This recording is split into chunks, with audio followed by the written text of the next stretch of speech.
Como muchos países de Latinoamérica, el Perú es un país golpeado por la corrupción desde hace siglos.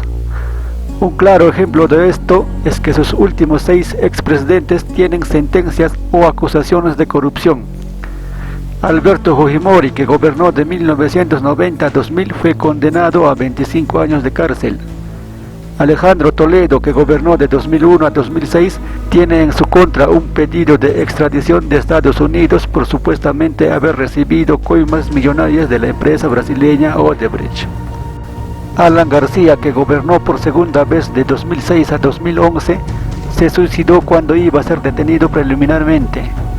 Se le acusaba por supuestamente haber recibido sobornos millonarios de la empresa Odebrecht por la adjudicación del Metro de Lima y la carretera interoceánica. Ollanta Humala recibió prisión preventiva por supuestamente haber recibido $3 millones de la empresa Odebrecht para su campaña electoral de 2011. Sobre Keiko Fujimori, que fue candidata presidencial en 2 ocasiones, y Pedro Pablo Kuczynski, quien ejerció la presidencia en 2016 por 1 año y 8 meses, también pesa detención preliminar en su contra por delito de lavado de activos. Sin ir más lejos, el último 9 de noviembre, Martín Vizcarra fue sacado del Palacio de Gobierno por el Congreso, por la vía rápida que es la incapacidad moral, algo que no está definido claramente en la Constitución peruana y que se presta a la interpretación del interesado. Nunca antes se había visto que un Congreso corrupto, 68 de los 130 congresistas tienen procesos judiciales abiertos, que acuse, sentencia y vaque a un presidente por corrupción sin que termine las investigaciones en su contra.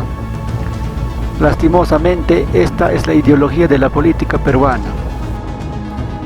Ante estos hechos, para algunos considerado un golpe de Estado, muchos ciudadanos peruanos, en gran mayoría jóvenes, asusados por la prensa, salieron a las calles a protestar contra la vacancia presidencial, y algunos grupos extremistas como la izquierda pedían la formulación de una nueva constitución.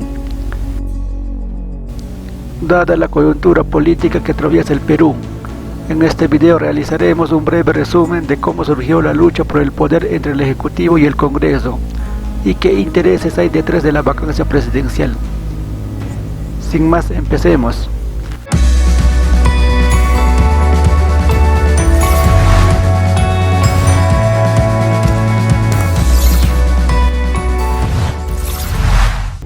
El Juego de Tronos al estilo peruano comenzó en julio del 2016, tras los resultados oficiales presidenciales de segunda vuelta, que dio como ganador a PPK con 50.11% de votos válidos, frente a Keiko Fujimori, que tuvo un 49.89%. En este juego de poder a poder, PPK renunció a la presidencia cuando iba a ser vacado por incapacidad moral. A rey muerto, rey puesto. Es así que el primer vicepresidente de la República, Martín Vizcarra, asumió el cargo. Tampoco en el gobierno de Vizcarra se apaciguó el enfrentamiento entre el Ejecutivo y el Parlamento. La gota que derramó el vaso de agua fue la elección de miembros del Tribunal Constitucional. Vizcarra planteó sobre ella la tercera cuestión de confianza, y al ser rechazada fácticamente disolvió el Congreso y convocó a nuevas elecciones congresales para enero de 2021. Con el nuevo Congreso tampoco cambiaron mucho las cosas. Sumado a esto, se le cuestionó a Vizcarra por el mal manejo de la pandemia del COVID-19 y la poca reacción de atender la necesidad de la población. Aprovechando la coyuntura política, el Congreso convocó al primer proceso de vacancia presidencial por incapacidad moral contra Martín Vizcarra por el caso de Richard Swing. Para ello, el congresista de Unión por el Perú, Edgar Alarcón, que también tiene proceso judicial abierto en su contra por enriquecimiento ilícito, presentó 3 audios. En las 2 primeras se escuchan las conversaciones entre Martín Vizcarra, sus asesores y las secretarias presidenciales sobre las medidas a tomar frente a las investigaciones que estaba realizando el Ministerio Público sobre el caso de Richard Swing. Recordemos que el caso de Richard Swing es una investigación que realiza el Ministerio Público por contratación presuntamente irregular de Richard Cisneros. Y en el tercer audio se muestran las conversaciones entre la secretaria de Palacio, Karen Roca, con Richard Swing. Este pedido de vacancia no llegó a concretarse en el Congreso por falta de votos. Segundo proceso de vacancia por incapacidad moral contra Martín Vizcarra para otros golpes de Estado fue promovida por las bancadas de Unión por el Perú, Podemos Perú y Frente Amplio, por presuntos casos de corrupción del mandatario cuando era gobernador regional de Moquegua. El 9 de noviembre, en medio del debate por la vacancia, Martín Vizcarra fue al Congreso y les dijo sus 4 verdades a los congresistas, de que al igual que él, hay 68 congresistas que tienen procesos judiciales abiertos. Si es que ellos quisieran que él se vaya por investigaciones no probadas, los primeros en renunciar al cargo deben ser ellos.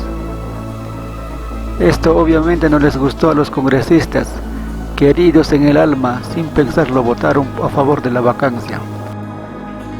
En medio de las manifestaciones, el presidente del Congreso, Manuel Merino, tomó el cargo de presidente de la República y nombró como premier a Antero Flores Arauz, un hombre que vive fuera de la realidad porque no entendía ni tenía ganas de entender el motivo de las protestas. Tras la muerte de 2 jóvenes universitarios en las manifestaciones y sin apoyo político, después de 5 días Manuel Merino fue obligado a renunciar. Tras negociaciones y acuerdos políticos, el Congreso nombró a Francisco Sagasti como nuevo presidente del Perú. Entonces, ¿qué intereses hay detrás de la vacancia presidencial? Como dice el dicho, hecho la ley, hecho la trampa. Esto es justamente lo que se aplica en el Perú. No es un secreto que la gente con cierto poder adquisitivo compra cupos en partidos políticos para entrar al Congreso a través del voto popular y defender sus propios intereses formulando leyes a su conveniencia. También es bien conocido que en la campaña electoral los politiqueros dan dádivas desde 1 kilo de arroz hasta becas de estudios en universidades de medio pelo. Sumado a esto, los medios de comunicación juegan un papel fundamental en la manipulación de la población a favor o en contra de un candidato. Un claro ejemplo de esto es que en 2006 la prensa hizo una campaña terrorífica contra Ollanta Humala, tildándolo de que Perú se convertiría en comunista como Venezuela, algo que fue desmentido a través del tiempo, porque el gobierno de Ollanta Humala fue ultraderecha como las anteriores. Se trata de Jaime Bailey, quien durante los 60 minutos de programa hace un monólogo contra Ollanta Humala. Yo creo que finge ser un demócrata, pero que en el fondo es un golpista, es un matón enmascarado y es un conspirador contra la democracia probado. En el primer pedido de vacancia presidencial contra Martín Vizcarra por incapacidad moral, a mi parecer se nota claramente que los audios fueron orquestados desde afuera. La tonta útil que se prestó para este juego fue nada menos que la secretaria de Palacio, Karen Roca. ¿Qué intereses había detrás del audio? ¿O qué le ofrecieron? Solamente ella lo sabrá. En el segundo pedido de vacancia presidencial contra Martín Vizcarra, los congresistas impulsores nunca presentaron las nuevas pruebas que decían tener sobre los actos de corrupción del mandatario cuando era gobernador regional de Moquegua.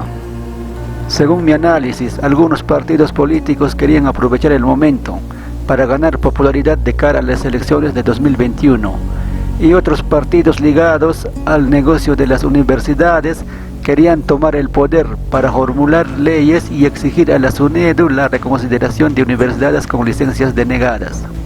En nombre de la gobernabilidad, los medios de comunicación, sin respetar el estado de emergencia por la pandemia, convocaron a la movilización masiva contra el gobierno de Manuel Merino. Cubrieron notas desde las principales ciudades del Perú, incluido la muerte de 2 jóvenes universitarios en las protestas en el centro de Lima. Tras la elección de Francisco Sagasti como presidente interino de Perú, por arte de magia, toda la prensa dejó cubrir notas de protestas que siguió unos días más. Estos hechos nos demuestran una vez más que los medios de comunicación están al servicio de los grandes intereses y cuando quieren utilizan a la población para cualquier beneficio. En la lucha de intereses por el poder, siempre el que pierde es el pueblo. Así finalizamos este video. Suscríbete al canal y síguenos en las redes sociales. Hasta la próxima.